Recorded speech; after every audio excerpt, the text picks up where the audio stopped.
Rebonjour, chers frères et sœurs.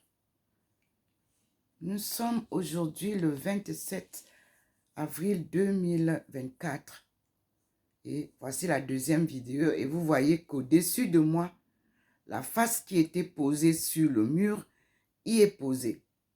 Nous disons merci au Seigneur. Marie Magdalene vient accueillir Thérèse Ndomomelingi. Elle est posée au-dessus de moi, comme tout à l'heure, elle était posée devant moi. Et nous allons maintenant remettre à la femme la dignité qui lui a été arrachée. Et vous avez vu que le Seigneur a fait rentrer la lumière. Il m'a envoyé prendre 3 livres à part la lumière et je vais vous donner encore la liste comme je l'ai donnée tout à l'heure. En vous montrant ces livres-là, les 2 premiers livres sont les anglo-saxons selon la prophétie. Écrit par Herbert W. Armstrong. J'ai reçu les 2 versions, anglaise et française. Les voici.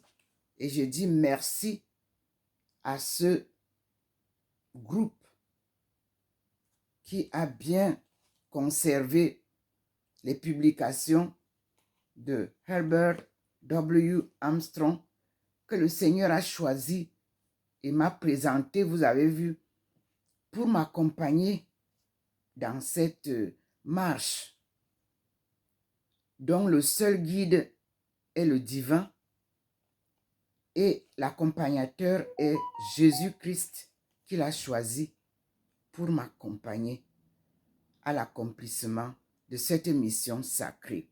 Et je vous lis l'introduction du premier livre. Herbert W. Armstrong, connu et respecté par des chefs de gouvernement, des dirigeants d'industrie et des enseignants de par le monde, fut le pasteur général de l'Église universelle de Dieu jusqu'à sa mort en 1986. Voyez, je parle, vous m'écoutez. Donc, on dit donc qu'il fut pasteur. Il est mort en 1986. En 1934, il fonda la revue de Plain Truth, la pure vérité, dont il a été le rédacteur en chef. En 1947, M. Armstrong bâtit l'Ambassador College à Pasadena, en Californie, et plus tard un second campus à Big Sandy, au Texas, chez la chair de poule. Il fut également le fondateur et le président de l'Ambassador International Cultural Foundation, réputé pour ses activités culturelles, caritatives et humanitaires. Herbert Armstrong se rendit dans plus de 70 pays pour proclamer l'évangile du royaume de Dieu et fut honoré par les dirigeants de pays situés dans des régions critiques telles que le Japon, la Chine, l'Afrique du Sud, Israël, l'Égypte et par ceux de certains États d'Afrique noire. Au-delà de l'âge de 90 ans, M.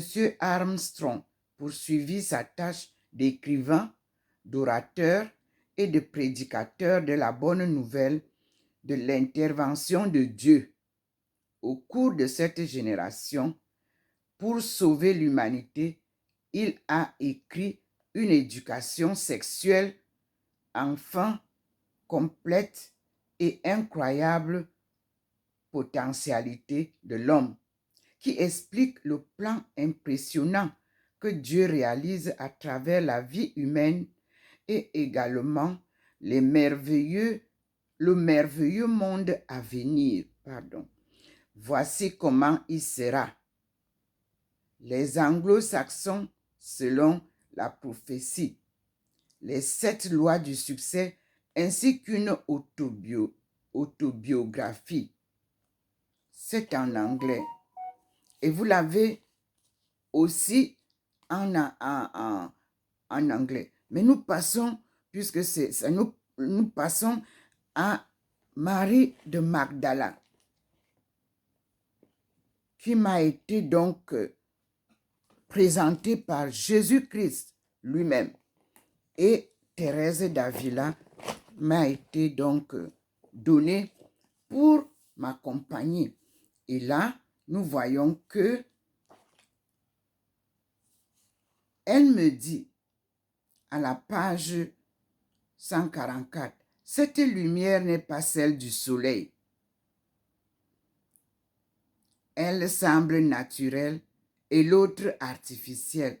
Thérèse raconte sa première vision de la beauté lumineuse du Christ ressuscité et explique pourquoi une telle vision ne peut venir que de Dieu. Et là, nous passons, c'est la lumière. Et nous passons à la présentation de Marie de Magdala que Thérèse nous explique dans son livre à la page 396. La voilà qui ressort en haut, vous pouvez voir. Elle ressort Marie de Magdala. La voilà au-dessus de moi. Pour les incrédules, voici la face de Marie de Magdala. Elle s'appelle Marie Magdalène. La voilà posée au-dessus, qui m'a accueilli ce matin.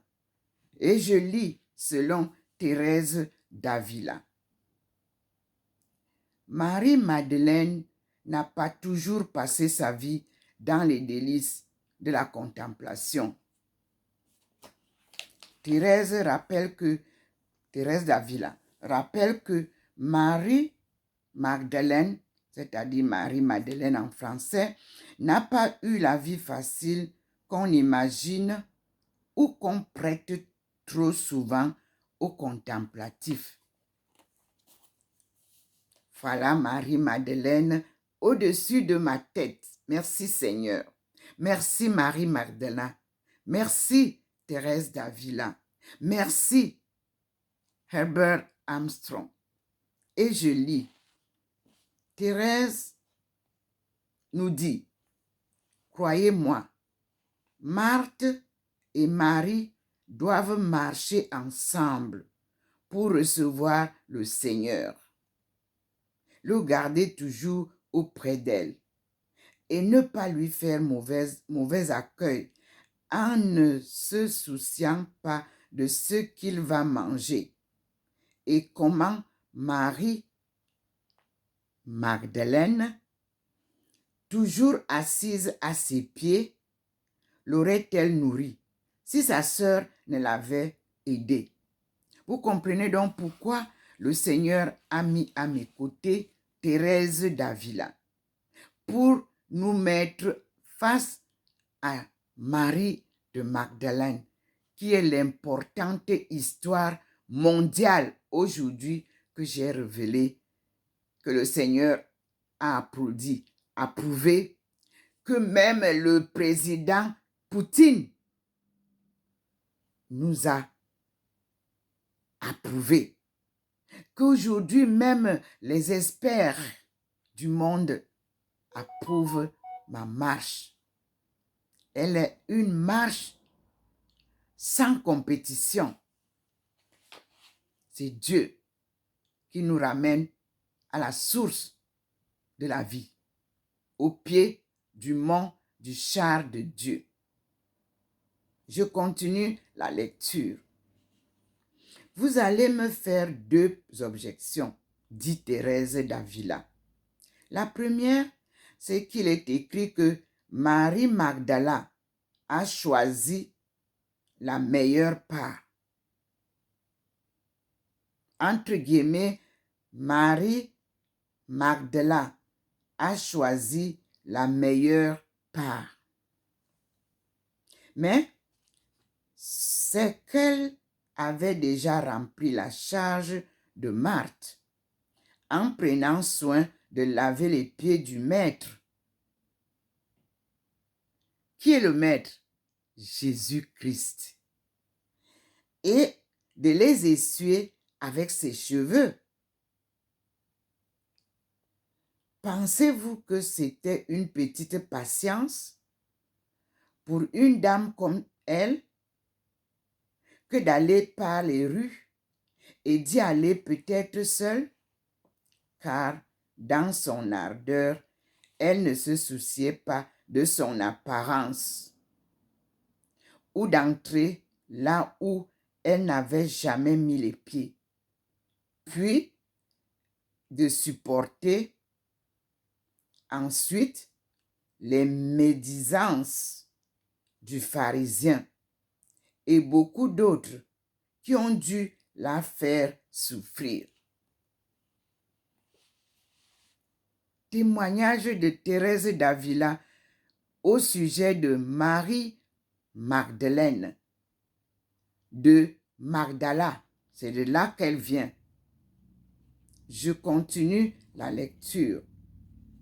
Quel changement pour une femme de sa condition, au vu et su de tout son village. Et nous le savons, face à des gens mal intentionnés qui, en voyant l'amitié qu'elle portait au Seigneur Jésus-Christ, se mettaient à les détester tous deux et à lui rappeler sa vie passée en lui reprochant de faire maintenant la sainte. Point d'exclamation. Car il est évident qu'elle avait dû immédiatement changer de vêtements et qu'elle allait bouleverser toute son existence. Si de nos jours, on critique des personnes qui ne sont pas aussi connues, qu'est-ce que ça a dû être pour elle? Je vous le dis, mes sœurs, elle a reçu la meilleure part, entre guillemets, la meilleure part. Mais c'est après bien des épreuves et des humiliations. Eh oui, voir qu'on détestait son maître, Jésus-Christ, était déjà pour elle une épreuve intolérable. On voit bien en ce qu'elle a souffert au moment de la mort du Seigneur Jésus-Christ. Et durant les années suivantes, vécues en son absence. L'agneau de Dieu est posé sur mon épaule. Observez. La lumière est posée sur moi. Et Maman Marie, merci aussi, car tu es toujours avec nous. La scène est magnifique. Je continue. Ce qui fut sans doute pour elle un terrible tourment. Je reprends la phrase. On voit bien à ce qu'elle a souffert au moment de la mort du Seigneur Jésus-Christ et durant les années suivantes vécues en son absence. Ce qui fut sans doute pour elle un terrible tourment. Et qu'elle n'a pas toujours passé sa vie dans les délices de la contemplation aux pieds du Seigneur. Ça, c'est le livre du château intérieur, 7e demeure, chapitre 4, thème 12 et thème 13. Mes frères et sœurs, Dieu est un mystère qui se révèle à ceux et celles qu'il choisit. Cela n'est pas aussi facile que vous pouvez le croire. Mais nous voici à la fin. Glorieuse sera notre boom africain, comme je l'ai vécu après prophétie en Chine. J'avais prophétisé en Chine à l'an 2000, le boom économique chinois que nous vivons aujourd'hui. Et j'ai prophétisé aussi qu'après le boom chinois viendra le boom indien, car nous étions tous l'Indochine envoyée à Babylone. Nous voyons comment l'Inde est en train de monter et l'Afrique suit. C'est une prophétie qui s'accomplit sans embâche. Avec Dieu, on ne badine pas, on ne doute pas, on est sûr et certain que tout ce que Dieu nous promet se réalise. Au-dessus de moi, vous avez Thérèse d'Avila qui est venue m'accueillir ce matin. Pardon, excusez-moi. Au-dessus, vous avez Marie de Magdeleine qui est venue m'accueillir ce matin. Oui, nous allons cheminer maintenant avec Marie Magdeleine et Thérèse d'Avila, les trois femmes qui vous apportent la vérité du monde. C'est Dieu qui choisit ces trois femmes pour relever la femme à sa dignité que Dieu lui a donnée à la création, car c'est par la femme que Dieu procrée. Et nous allons voir maintenant à la page 397, toujours le château intérieur. Qu'est-ce qu'on appelle le château intérieur? Nous ne communiquons pas là comme à l'aspect humain, mais nous sommes habités de l'esprit, mais nous avons un corps tant que nous ne sommes pas encore morts. Quand je suis devant vous, j'ai la chair humaine, je suis humaine comme vous, et transcendé, comme on appelle transfiguré, j'ai le côté spirituel qui est divin. Que tant que le Seigneur lui-même ne vous a pas fait transcender, transformer, vous ne pouvez pas traverser cette barrière. À l'heure où je vous parle, je suis enveloppé par cette lumière. C'est pour ça que je peux m'approcher tant de Marie de Magdeleine en haut que de Jésus l'agneau qu'il a posé tout à l'heure et la lumière divine qu'il pose. Parce qu'il pose d'abord la lumière divine avant de venir se manifester.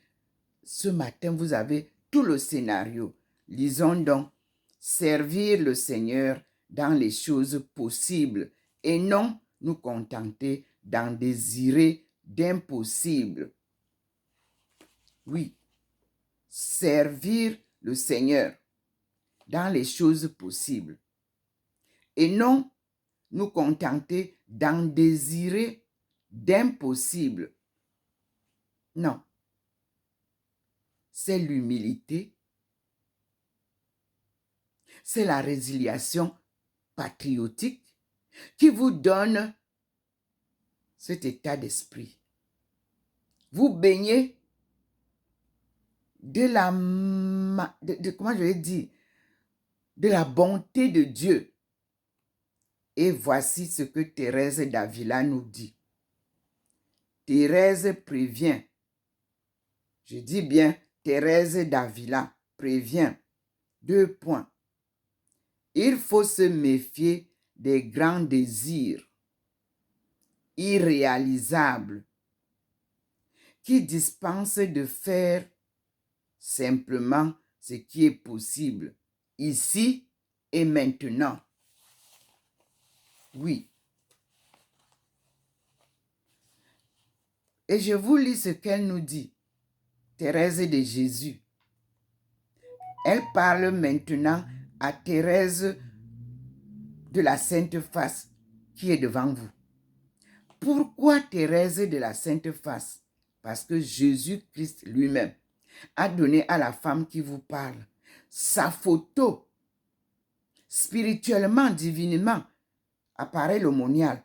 En cette nuit du 7 au 8 août 2007, lors du rassemblement des familles en détresse qui était organisé à Paray-le-Monial avec plusieurs associations dont Emmanuel était celui qui avait, l'association qui avait été choisie. Mais nous étions couronnés par l'évêque Rivière du lieu. Et je vous lis.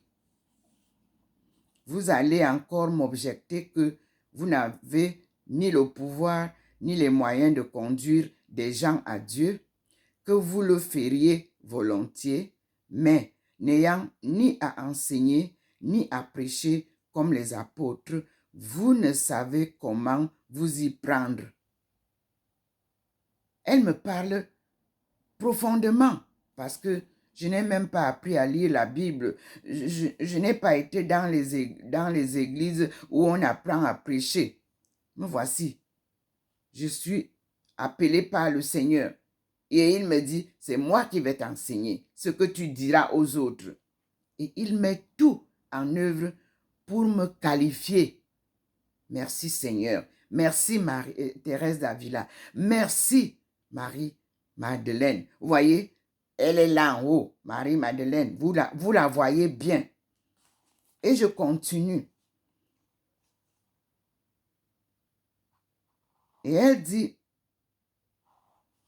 je ne sais plus dans le récit de ce château, mais j'y reviens ici parce que c'est quelque chose qui vous préoccupe, grâce au désir que le Seigneur suscite en vous. Voyez comment le Seigneur vous parle à travers d'une autre personne.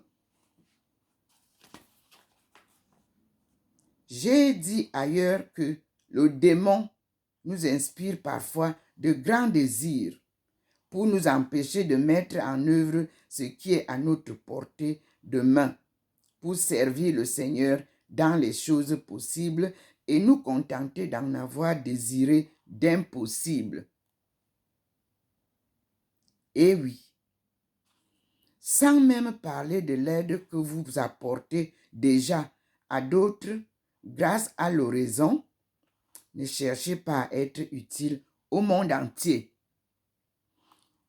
mais à celles au milieu desquelles vous vivez, car c'est envers elles que vous avez le plus d'obligations. Et oui,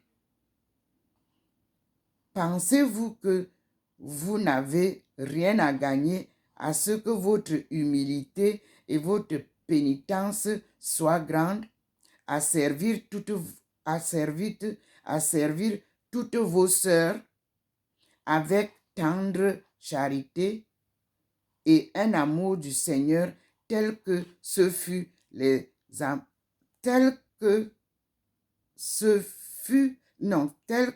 ce feu, excusez-moi, les embrase toutes, et à vous soucier de les tenir sans cesse en éveil grâce à vos qualités?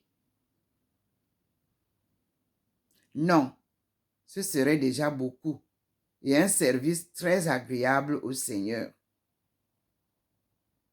Point virgule. Et, tiret, Sa Majesté comprendra avec ce que vous mettez en œuvre et qui est en votre moyen, tiret, virgule, que vous feriez de grand cœur bien davantage.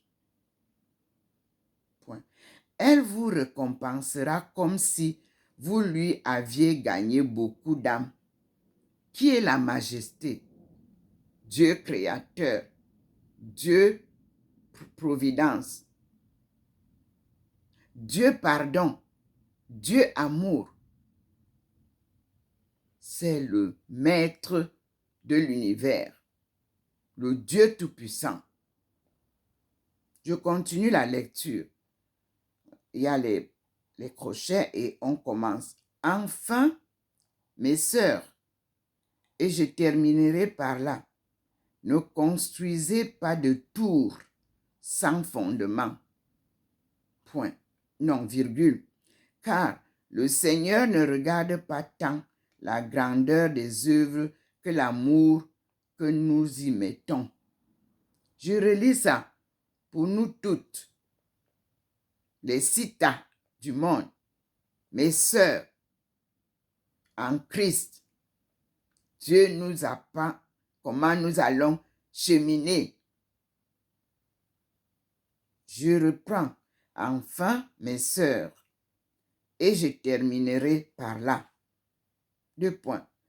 Ne construisons pas de tours sans fondation, car le Seigneur ne regarde pas tant la grandeur des œuvres que l'amour que nous y mettons. Point. Si nous faisons notre possible, Sa Majesté nous aidera à faire chaque jour davantage pour peu que nous ne nous lassions pas immédiatement. Pas de découragement, mes sœurs. Voilà. Durant le peu de temps que dure cette vie, peut-être plus courte que chacune ne l'imagine, offrons intérieurement et extérieurement au Seigneur le don de nous-mêmes qui est à notre portée.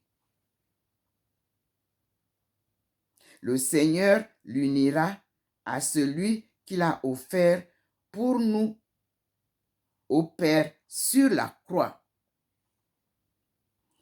Il lui donnera la valeur que notre bonne volonté aura méritée, même si nos œuvres sont insignifiantes. C'est Thérèse d'Avila que le Seigneur a choisi pour m'accompagner comme Marthe accompagnait Marie-Magdeleine qui nous parle. Dans le livre Une année avec Thérèse d'Avila, les plus beaux textes à découvrir chaque jour et à méditer. Ça a été publié par Bayard. J'ai beaucoup de livres comme ça et c'est le Seigneur qui choisit. Celui-ci a été choisi. Voyez comment il approuve. Et ici, nous avons Dieu a une autre manière d'enseigner l'âme. Il lui parle sans parole. Dieu et l'âme se comprennent. Ces deux amis se disent leur amour mutuel. Voici notre union avec ce Dieu qui scintille devant vous. Et voici comment il nous unit. Thérèse d'Avila, elle est à côté de moi. Marie de Magdala, elle est au-dessus de moi. Jésus-Christ est l'agneau posé sur les épaules. Comme vous le voyez, voilà la lumière posée derrière moi. Et le Seigneur, au top de top, il pose sa grande lumière au-dessus de nous pour nous envelopper. Voici la scène mystique de ce matin. Le mariage mystique n'est pas la sorcellerie. Non, ne confondez pas. Voici comment le Seigneur pose sa voûte de lumière au-dessus de Ndomomelingi Thérèse et qui enveloppe Marie Magdeleine, c'est-à-dire Marie de Magdala, en Éthiopie. Nous allons découvrir d'où elle vient. Et vous avez Thérèse d'Avila, là, à côté. Et vous avez le Christ posé comme un agneau. Il dessine pour que vous voyez, voilà l'agneau posé sur mon épaule. droite. Cet agneau représente aussi l'épée de combat que Maman Marie tient par sa main droite et porte son enfant à la main gauche, comme vous voyez son image. Notre-Dame de la délivrance est avec nous, ici maintenant. Elle est notre mère. Elle est comme vos mères. La mer est profonde. Nul n'a jamais connu la profondeur d'une mer. C'est le cœur des mères. Votre maman a un amour profond pour ses enfants. C'est ce que Marie nous enseigne. Aujourd'hui, la scène est complète et nous passons à cette présentation de ce livre.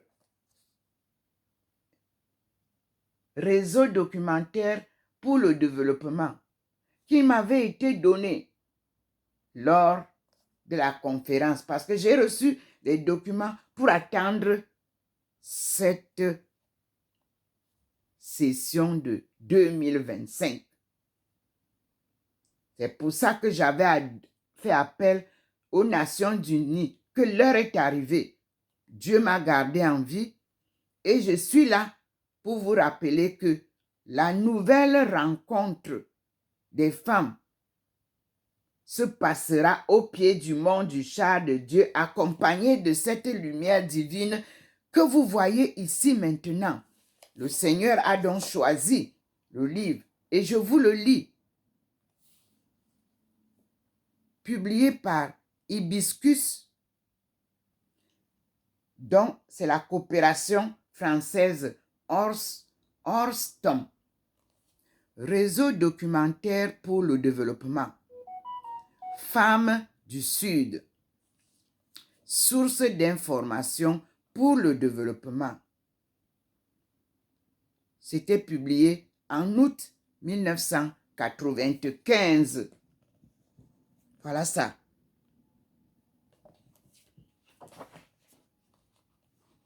Donc, il est dit, l'activité d'Hibiscus, système d'information pour le développement, initiée en 1983 par le ministère de la Coopération, s'articule autour de 3 pôles. Suivez bien. Premièrement, un réseau.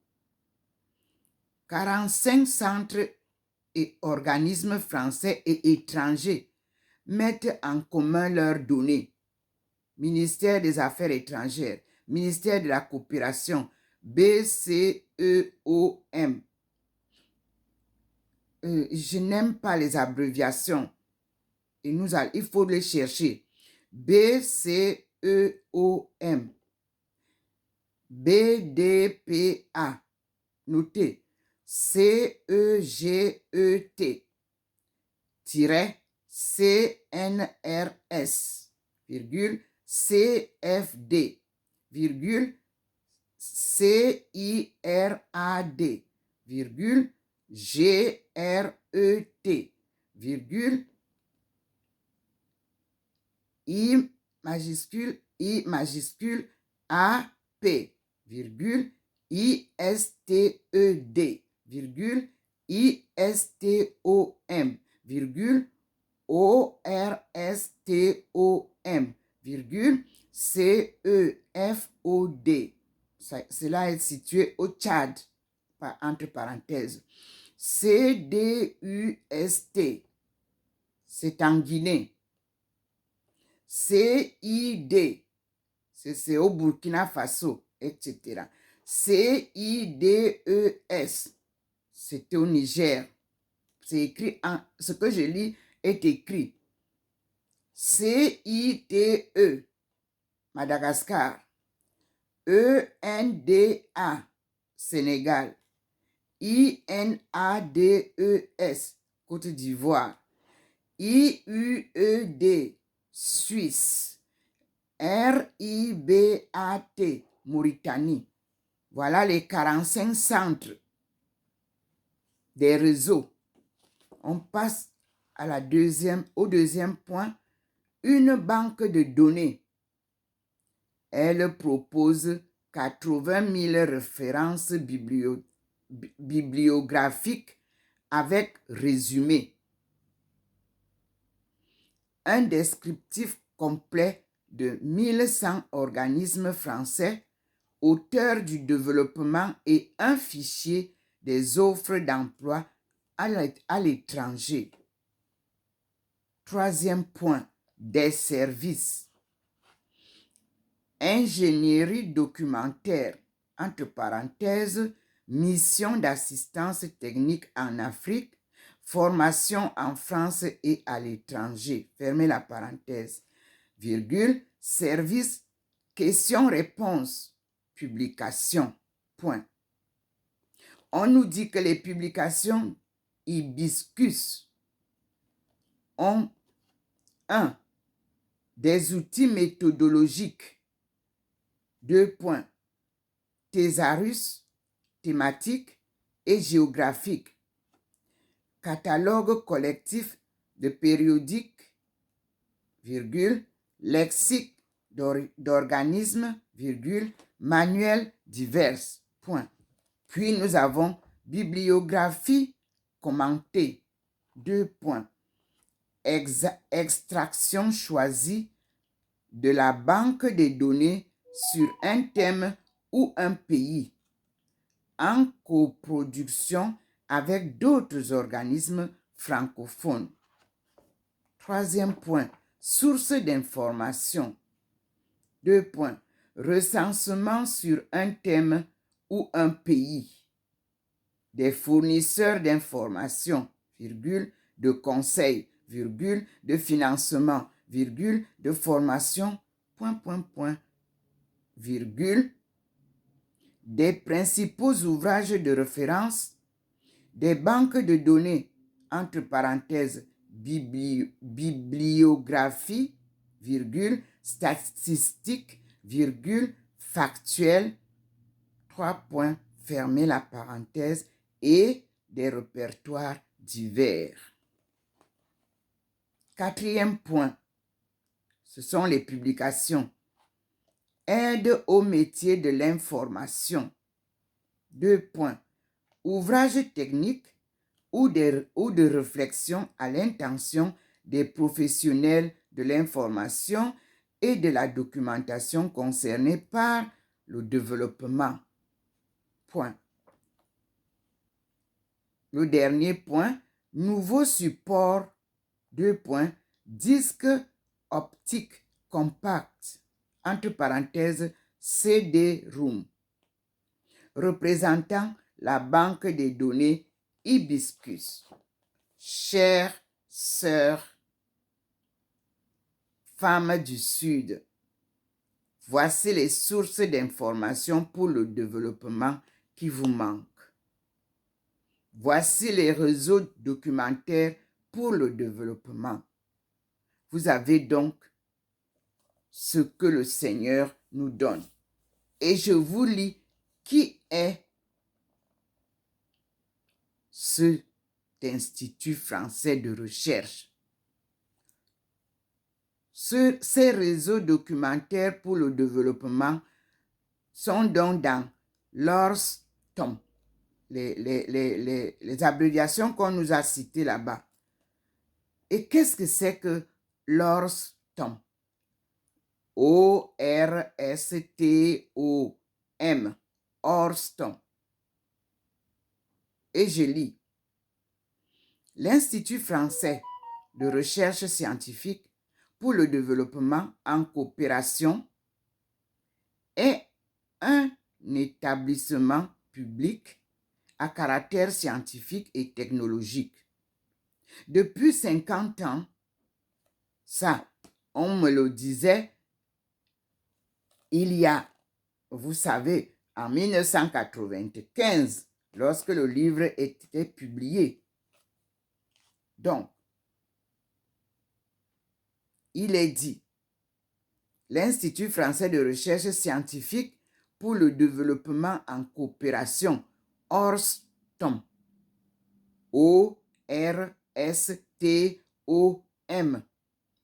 est un établissement public à caractère scientifique et technologique. Point. Depuis 50 ans, il conduit, en coopération avec ses partenaires du Sud, des recherches sur les milieux intertropicaux dans les domaines suivants. 2 points. Environnement et grands écosystèmes océaniques, aquatiques et terrestres, point virgule, agriculture aux milieux tropicaux fragiles, point virgule, environnement et santé, point virgule, hommes et société en mutation. L'ORMSCOM, c'est-à-dire l'organisation que je viens de citer, ORMSCOM, possède un réseau de centres de documentation en France et à l'étranger. La banque des données bibliographiques multidisciplinaires, appelée Horizon, recense la littérature scientifique publiée par l'Institut et les acquisitions des centres de documentation. Point à la ligne. C'est le centre de documentation et d'information scientifique pour le développement, appelé CEDID, CEDID, de Paris, qui anime depuis 1987, grâce à l'appui du ministère de la Coopération, le projet documentaire entre guillemets femmes du tiers-monde. Nous sommes donc dans notre plat, chères sœurs. Nous sommes les femmes du tiers-monde. Asie, Afrique, Océanie, c'est-à-dire les îles. Voici Femmes du Sud, source d'information pour le développement. Et je lis le but. Le but de cet ouvrage est de fournir aux chercheurs, aux documentalistes, aux ONG et à tout auteur du développement un outil de travail permettant de trouver une information pertinente concernant l'intégration des femmes du Sud dans les processus du développement. Il présente les principaux organismes nationaux et internationaux impliqués dans ce domaine, ainsi que les centres de documentation spécialisés, l'action de la coopération française, les sources documentaires et une bibliographie sélective.